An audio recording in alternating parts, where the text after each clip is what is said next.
আসসালামু আলাইকুম। আজকে আমরা দেখব একটা আইটেল ফোন। তো আইটেল ফোনে চার্জে লাগাইলে একটা লেখা আসে। চার্জে লাগানো হয়েছে, ফোন বন্ধ হয়ে গেছে। তো এটা অন করব। অন করার পরে চার্জ পারফেক্টলি নিতেছে, নেওয়ার পরে একটা লেখা আসে। তো আমরা ওইটা কিভাবে সলিউশন করা যায় আজকে আমরা ওইটা দেখব। চার্জ নেওয়ার পরে লেখা আসে ওভার ব্যাটারি টেম্পারেচার। তো এইটা আজকে কিভাবে সলিউশন করা যায় এটা দেখব। এখন এটা চার্জ নিতেছে না, তো আমরা আজকে ফোনটা খোলার পরে এটার সলিউশন কি আছে এটা আমরা দেখব।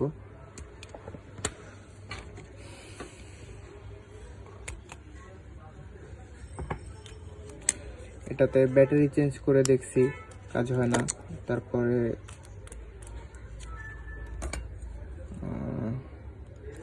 অন্য ব্যাটারি লাগাইও চেক করা হয়েছে, নতুন ব্যাটারি কাজ করতেছে না। ওই ওভার টেম্পারেচার এটা লেখাই আসে। পরে এটা যে রেজিস্টার থাকে এটা চেঞ্জ করে দেখা হয়েছে, তাও কাজ করতেছে না। তো এখানে আমরা ইউজ করব জিনা ডায়োড।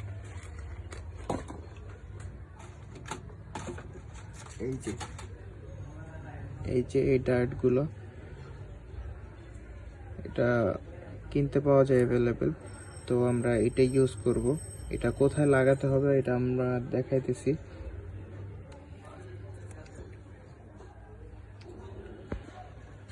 চীনা ডায়োডটা নেওয়ার পরে আমি এইভাবে ভাঁজ করে নিলাম। তো এটার দুইটা দিক আছে, একটা হচ্ছে যে কালো, এই কালো সাইডটা এটা যাবে আপনার ব্যাটারির যে নেগেটিভ আছে নেগেটিভে, আর অপোজিট সাইড যাবে আপনার মেইন ব্যাটারির যে মাঝখানের যে লাইনটা থাকে এই লাইনটাতে। এই দুইটার সাথে এই যে জিনা ডায়োড আছে, জিনা ডায়োডটা দিয়ে জ্যাম্পার করে দিব। তারপরে দেখি যে এটা সলভ হয় কিনা। আমার ঝালাই দেওয়া শেষ। এটা দেখছেন একদম মাদারবোর্ডের সাথে ফিক্স করে লাগাই দিয়েছি।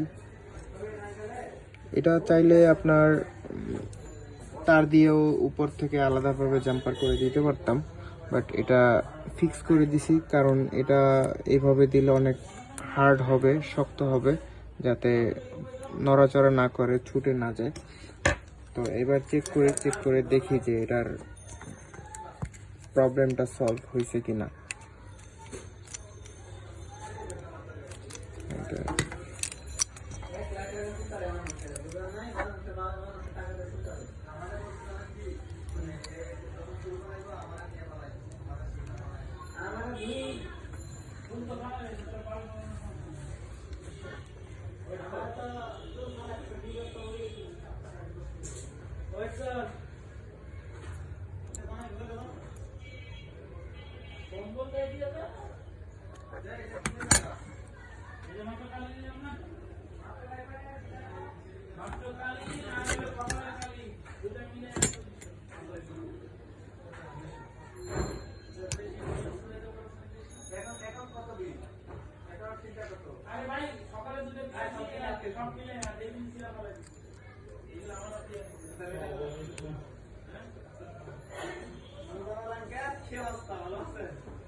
ঝালাই দেওয়ার কারণে চার্জিং পোর্টটা একটু নড়ে গেছিল, তো আবার একটু ভালো করে চার্জিং পোর্টটা ঝালাই দিলাম। এখন দেখি আর কি প্রবলেম সলভ হয়েছে কিনা। তো এটার মাঝে চার্জিং পোর্টও চেঞ্জ করে দেখা হয়েছিল যে ওই প্রবলেমটা সলভ হয় কিনা। অনেক সময় দেখা যায় যে চার্জিং পোর্টের কারণে হয়, ওখানে যে একটা রেজিস্টার থাকে রেজিস্টারের কারণে হয়। তো ধাপে ধাপে কাজ করতে হবে। এই যে কানেক্ট পাইছে, এখন দেখি কোনো লেখা আসে কিনা, একটু ওয়েট করি।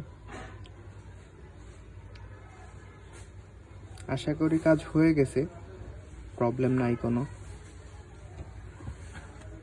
যে এখন পর্যন্ত কোনো লেখা আসতেছে না, তো কাজ আশা করি হয়ে গেছে, আর কোনো প্রবলেম করবে না। আর এখানে চার্জিং ভোল্টও একুরেট টানতেছে, 6 করে টানতেছে, তো কোনো সমস্যা নেই ইনশাল্লাহ, প্রবলেম সলভ। আবার একটু চেক করি, কোনো লেখা নেই।